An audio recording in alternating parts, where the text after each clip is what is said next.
Hello, everyone. Welcome back to the Dashcoin Research Podcast. I'm your host, Nicholas Wenzel, and today I have Rohan from Prompt here.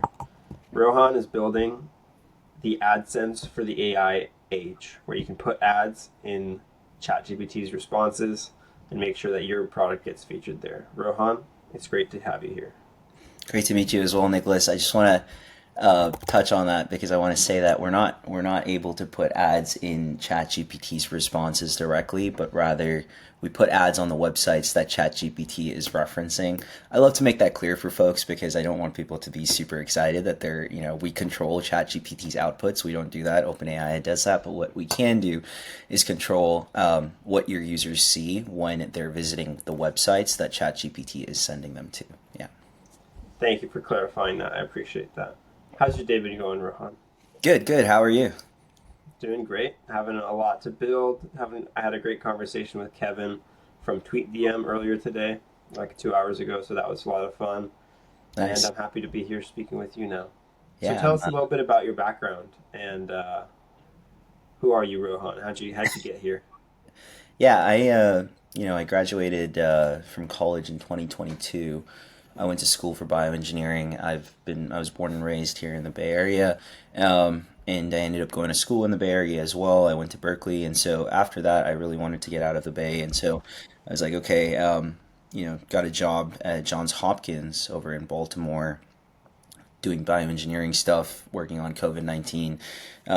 So I guess like my story is very like research oriented in my early days, just after college, and then that was along the same time things were going kind of crazy with AI, and so there was a tool called Dream Booth which helped people put faces inside AI generated images, which is super popular. But when it was first becoming popular, I started a company that was one of the first API providers for Dream Booth, and folks like Levels.io used it in his little application or large application, I guess, and lots of people used it, and that's kind of what got me to the entrepreneurial side of things, and that's how I caught that bug. After that, I ended up raising capital from Y Combinator and going through their process, raising some more money, and ultimately pivoting the business from one idea to another until I spent the last year or so trying to make some headway in the healthcare industry, building a documentation and scribing solution for nurses. That went pretty well, but it was a very slow sales cycle, and I wanted to make a broader impact. Healthcare is one of the places you can make a very large impact, but it's not very broad. You have maybe like 50, 60 large customers, hospitals across the United States. I wanted to build something that every business, small business, large business could use. And given my experience building a business, my mom ran a small business growing up. She was a tutor for kids, and I wanted to build something that anyone could use, and so that's kind of where I started when I decided to pivot the business again, and I ended up with PromptBidder, which I think is like a really good way for businesses of all sizes to get in front of new users, retarget old users in an era where search is being defined by AI and not necessarily by keywords. That's super cool. Yeah. Tell us a little bit more about that business. Like how does it work specifically? So like take me from a user perspective. I'm a user of AI, so I'm talking to ChatGPT and maybe asking it like what kind of milk options are like in my area. Like where can I get some raw milk in my area? Yeah. No, great. So that's your prompt, and that's what you ask, and it will respond with an answer, and likely there will be citations in that answer. Those are those little gray boxes that show up that sometimes people click on and sometimes they don't, and it really depends on the question that they're asking. And so, one example is like, let's say you wake up in the morning and you have a toothache. You're gonna get an answer from ChatGPT, but it's a very kind of medical question, and so you may click on the citations to try to understand where is that answer coming from.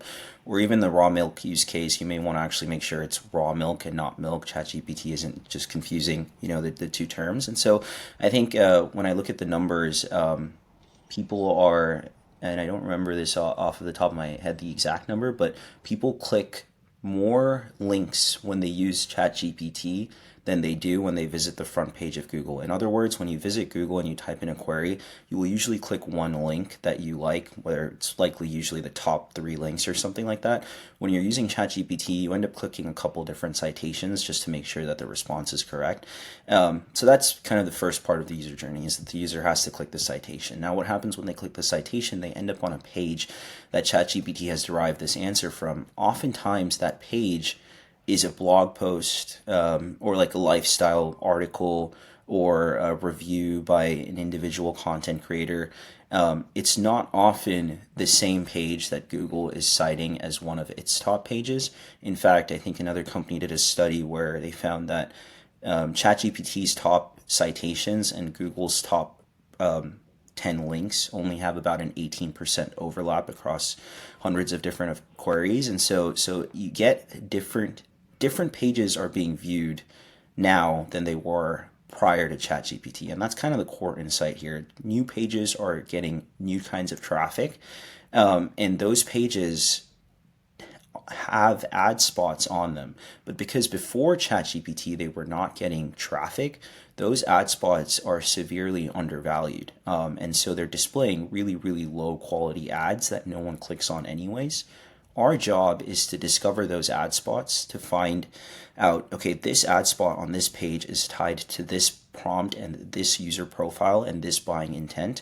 So we establish that mapping, and then we get you as one of our clients to get your ads displayed on the ad spots that make sense for you. So, like let's say you're a dentist, and you work out of New York, you would like to show an ad spot on the page that a young person from Colombia may end up on when they are asking about having a toothache. And so how do you put your ad there? That's what PromptBidder helps you do. That's one part of it, at least. Yeah. That's pretty awesome. There's a huge need for that, and it totally makes sense. I haven't heard of anyone else doing this, first of all. And second of all, I'm really curious to hear the how does that work kind of thing. What's your process for finding those ad spots, I guess? And if you can share that secret sauce with us. If you want to keep it private, that's okay too.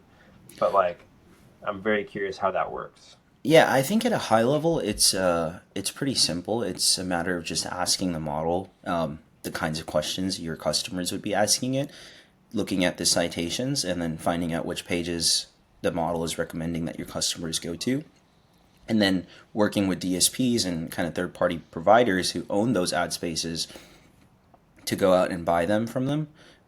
Those guys are typically willing to sell them for a lower price because their pricing algorithms have not taken into the account that this page is getting this kind of traffic from ChatGPT. Now, again, it's a very new thing. And so we get it from a discount. We mark it up a little bit so that when we sell it to you, we make some money. And you get high quality ad space that would be much more expensive at a much cheaper price. And so that's kind of how that works. But I guess to answer your question directly, we're just running thousands of simulations across hundreds of different buying profiles, asking a lot of different prompts to simulate a user journey, and then figuring out where ChatGPT is sending those simulated users to discover the pages where they might click on an ad. That's really cool. That's really nice. I think I got a good overview of what the business is like.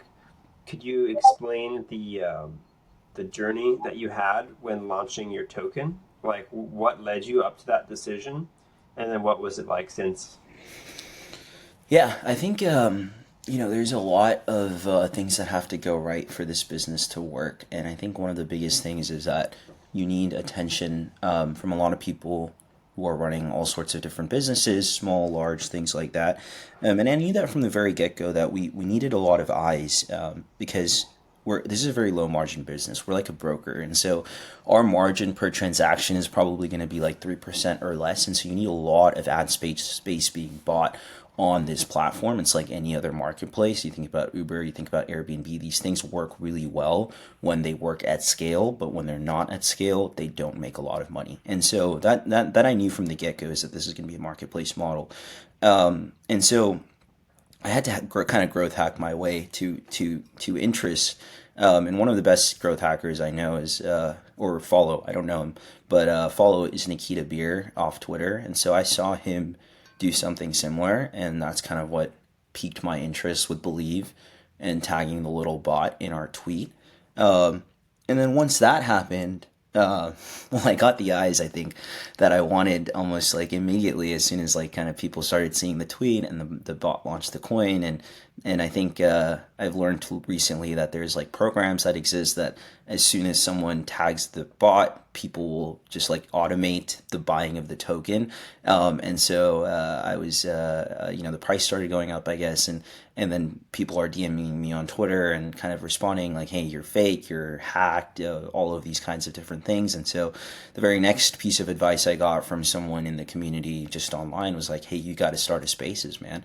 And so then I started the Spaces, and I think when people saw my voice on the Spaces match the voice in the video, they were like, "Okay, this is pretty legit." And then someone walked me through, "Hey, you got to put this CA on your website," and I didn't really know what a CA was, and I thought he was messing with me, and like I had to make sure like he wasn't just sending me some random string. And so I actually did that like in live time over the Spaces. I was like, "Okay, give me a second, guys, I'm gonna do this." And then once I did that, the coin kind of got even more popular. And so the journey has been it's not something I'm used to, but it's really cool. I think about a world where Lyft and Uber are like in intense competition against each other, like back in the mid 2010s, and then Lyft just happens to launch a coin. And I actually think in that world, Lyft beats Uber to a larger market cap, because I think it's this like beautiful way for consumer marketplaces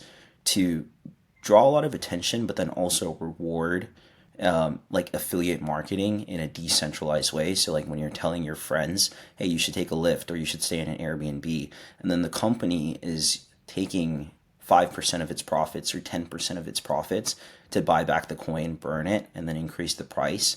So then more people are telling their friends to do this, and then more people are telling their friends to do this. So when you want to build out a marketplace really, really quickly, I think crypto has a lot of utility in that, and I think that's kind of where my mind goes with how I'm going to continue to align the business and the token. Beautifully said. I think that's really great that you're putting effort into thinking about that like synergistic relationship between your business and the token.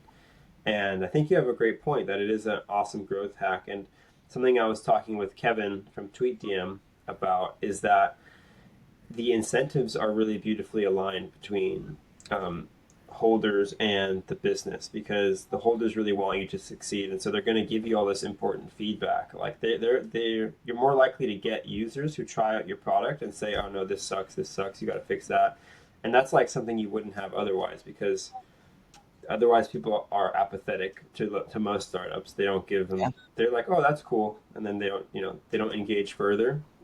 But now you have like hundreds of people potentially giving you feedback, and that's super valuable as well. So I think that's a great point that you brought up, Exactly. that like if Lyft Especially, had a token, it sorry, yeah, go ahead. I was saying in consumer marketplaces are just innovation energy, and not enterprises. I think this really makes sense, like you're saying. Yeah. It's it's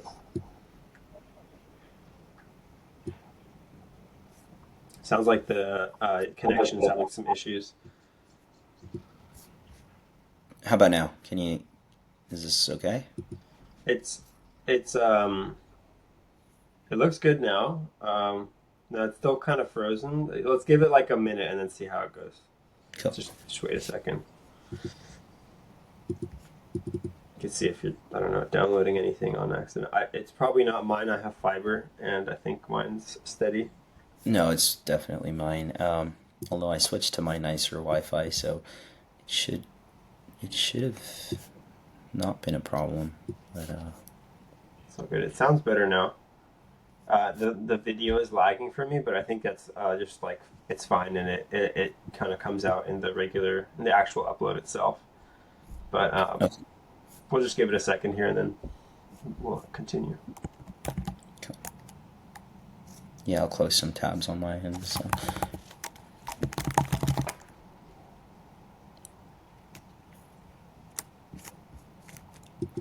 Okay, I think it's good. I can hear you fine, and it hasn't like froze up anytime in the last minute or so. So I think we're good to continue. Okie dokie. So where were we? I think I was just saying about how, particularly for consumer marketplaces, it's just like super valuable. Like you were saying, you get really quick and honest feedback from users, and I don't think this is the solution, or like this is a good growth hack for enterprise plays, or plays where your customer is a large company. But when your customer is an individual, and it's a very low activation energy, you're just kind of encouraging them to make a transaction, then this is great. Agreed. Do you have, can you talk more specifically about how you're thinking to integrate the token? Most people I've talked to don't have super fleshed out ideas and they're still working out, exactly how they want to do it. So no pressure if you're still more in that camp. I just want to know like what you're thinking about it so far. So I came with the idea, or I came to the space with the idea that, because advertising has so many microtransactions, right? You're paying, tenths of a cent per click. Leveraging crypto, leveraging the token, could make it a lot more efficient. But I've been talking to some really smart people in this space, and they're kind of convincing me that it may not be the best idea to use your token as a tool for transacting. Like that kind of capability is best left to stable coins, that don't fluctuate in value too much. And you also, might have to worry about a situation where people buy your token and then immediately sell it, and convert it back to USD, and like that creates some like pressure, on the price, downwards pressure on the price. And so I'm not, super like, familiar with all of these things, and they're things I'm still studying. But I guess the point I'm making is like, I'm growing a little bit more wary about using, or at least have to figure out the right way to use it as a utility in terms of the underlying transactions that occur on my platform, of which there are thousands of microtransactions in different kinds of places, and I'm more interested in using it as a flywheel, and, kind of like an affiliate marketing play. That's what I would call it in like traditional business, where holders of my token tell, because we're essentially a consumer marketplace, like small businesses, large businesses, anyone can use our platform to buy ads. Holders of our token are encouraged to tell their friends and their family about, PromptBidder, and the fact that, if you're a dentist, your uncle's a dentist, your dad's a chef at a restaurant, you can run an ad on the website. And as more and more ads are run, we take a portion of the profits, we buy back the token, we burn that, and then everyone's price goes up. It's kind of like a decentralized affiliate marketing play, but I think it could be super effective, and really like a win-win for everyone around. And so that's kind of the part of it that piques my interest the most right now. And what I'm trying to figure out, really, honestly, is like how to burn it, or how to buy it back and burn it in a way that's like super transparent. And I know Believe released an API related to that, which kind of kicked off this whole discussion in the first place, which I think was really cool. And I just have to look into it more. But yeah, that process needs a lot of transparency. And then the other thing is like, how do the numbers work out, and where do the financials make sense? So like, is it going to be 5%? Is it going to be 6%? Is it going to be variable based on like the amount of profit we're making? So putting together the right financial model there, those are two things. But what I can tell you is that like over the last kind of week or so, we've had about 21 different brands, reach out and buy ad space on our platform, and all of them have come from the crypto community tangentially. So it's like a guy who holds our token telling his boss, a guy who holds our token telling his dad. And so there is actual value in this flywheel to our business. We just have to figure out, how to make the numbers make sense. I love that a lot. I'm thinking about it in a very similar way, that I think, kind of having some kind of flywheel effect is the best way to use these things, and not to overly rely on them as governance tokens, or like as utility tokens, but to really integrate them into the financials of a business elegantly. I think that's the best implementation of these. And the specifics are important to iron out and to take your time to do that. So definitely don't let people pressure you into rushing anything. Like you have time to figure this out. That's an important piece of advice that I've trying to give a lot of founders is that there's such an intense pressure from the holders that like you get DMs of people giving you all kind of advice and stuff, but only about a few percentage points of that advice is actually good. So definitely take your time on that. That's great. Another important thing is like the legality of like what you can and can't say about that kind of a structure is important too. So I'm putting together a guide for founders on like legal advice of what you can and can't say just based on best practices. So I'll send that to you as well. Yeah, that's going to Um, be really helpful, I think, because I haven't talked to a lawyer about any of what I'm doing here. So yeah, I yeah, could be completely in the right. Who knows? So yeah, and I think we're in a beautiful state of the country right now where we can experiment more without the SEC, for example, assuming the worst immediately. Like I think people with good intentions are going to be treated fairly, and there's going to be more leniency for people like us who are just trying to build something cool with this new technology. And I'm really excited for how things shake out. But there are definitely legal ways to do this and legal ways to make this happen, and I'm excited to see what you cook up with that because I think that kind of an integration and focus is really interesting, and I'm glad you're embracing it. And I'm happy to talk more off camera about like more specifics about our thoughts on that. yeah, yeah, cool. Have you felt supported by the Believe team so far in your journey? I would say so. I mean, I have to say that I probably wouldn't have entered this world or like taken advantage of all of the goodness that the crypto community has to offer without the Believe team. There are times I have been confused and it's been hard to get my questions answered. Like I was like gifted, I guess, or given a bunch of my own token. And I'm not sure if that was like in low. I think it's in lieu, or like there's some combination of like splitting the LP fees between Solana and my own token. But I'm not exactly sure how to talk about that, right? Because it's like I own a ton of my own token. I never bought it. I never plan to sell it, of course, but it's just kind of like sitting there. And is that like a good thing or a bad thing? And when it happened, there was no explanation, or even now, I don't know where to go online if I want to figure out what percentage of the LP fees belong to me. And how much of it's broken down, so it's kind of hard to do any financial modeling around those fees. Which is okay with me because, I haven't been super pushy on it because like we have a lot of fiat capital that we've raised, and like we've got traditional investors, and anything that trickles through as sort of from the LP fees is likely going to be used to directly support the community, whether that's like paying for listings or things like that, right? So it's not a big deal, but I can imagine that for folks who this is like, they haven't raised money yet. And I saw like a tweet about leveraging like Believe as like YC, but like crypto.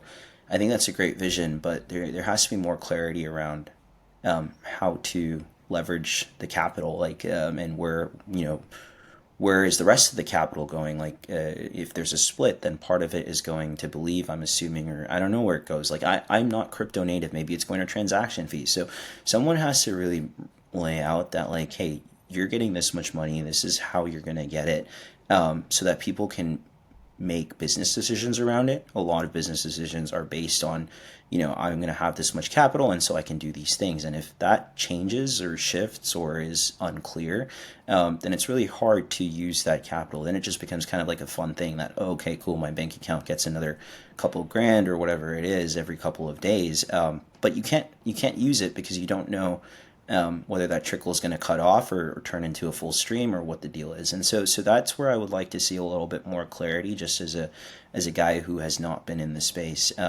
Other than that, like I'm not the kind of guy who wants my price to go up without my business being fundamentally good.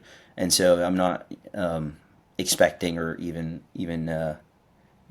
supporting the idea of them kind of featuring the coin or retweeting the coin or kind of things like that on Twitter. I think that's a little bit like it's cool and it will make the price go up short term, but it doesn't really contribute to the fundamentals. But I do like that they kind of figure their stuff out around that, and like rather than featuring, they're now doing like trending and stuff, which is I think is the right way to do it. So generally, I think it's a super cool vision. I think in order for it to be a little bit more founder friendly, there are some questions about capital that need to be answered. Yeah, I agree. That's actually something I'm working on building with Dashcoin Research is a founders tab so that people can see all the important insights into their project, like how much fees should I have generated based on the agreed upon split, which is on the Believe website. It's 2% of all transactions go to creators and to Believe, and then so 1% of that goes to Believe and 1% goes to the creator. And then of that 1%, it's 0.5% of it is paid in Solana and 0.5% of it is paid in your creator token. Okay. And I want to make a dashboard so people can kind of true up like, okay, out of all the volume that's been done, how much of my fees have I received? Because the current split is that you get all of your Solana fees basically streamed to you like consistently every day. But all of the token fees, they go to like a separate pool. So like that's why you saw it like come to your wallet all of a sudden in like some lump sum because they kind of like sent it out from that other wallet to your wallet. That happened with all the creators about 12 days ago. Yeah, yeah. We got like 10% of our own tokens like just randomly showed up in our wallet and no one said anything. So like communication is going to be important for the Believe team to work on a bit better. But they're building in public just like we are. They're a startup. I don't think they expected this much like eyeballs on all their stuff. So I think it's, they can only do so much, and they are hiring to get more resources on board. But I feel very lucky as a community member of the Believe ecosystem to help each other and help other builders like get those insights. So, I want to help you understand that section of things better for yourself and for your project, because I agree you need to know that like what's happening with your fees so you can decide how to integrate it in your project and how much like token you have versus like how much you're still expecting to receive. All that's super important, and it's really opaque at the moment. And that's one of the things I'm trying to do with Dashcoin Research, among other things. That there's also a lot of opaqueness for people who are trying to buy these tokens. There's not a lot of information on all of these tokens. Like you have to do a lot of research to go into every founder's LinkedIn and then to look on their Twitter, and like you have to piece together so many different pieces of information. I'm just trying to make it easier for everyone to do that. I think that's good. I think both those things are really good goals. I do believe in a world where this is like a primary funding mechanism for companies. I think over the last couple of days, I've been convinced of this. I, by the way, was like the biggest skeptic of anything crypto around 2020, 2021. And so for the industry, I think I would credit the industry heavily to have convinced me to be at the forefront of crypto and like to be loving it so much. It's a huge testament to the actual work that's being done. And so because I would have never thought I would be in this position and loving it so much. And so I think things are on the right track. And feedback is always good from users. Agree. I think this is an awesome thing to hear that you used to be a really hardcore crypto skeptic, and that Nikita's tweet is what set you off to kind of go down this path and check it out more, because that's exactly what we need. I think crypto has a lot of boring projects that are I don't know, not super interesting. There's a lot of great stuff, but people are trading coins that are just purely like meme coins, I think, and they're excited to trade something with more substance, and that's still really speculative. I think all these are kind of startup coins, and where people love to trade this kind of stuff. It's fun for them, and that's like half the value of cryptos. It's like a game. It's a big casino. Yeah, and people love to play. Yeah. Awesome. Thanks for that, Rohan. Thanks for coming on the show. I really appreciate your time. Thanks, Have Nicholas. A good one. Yeah.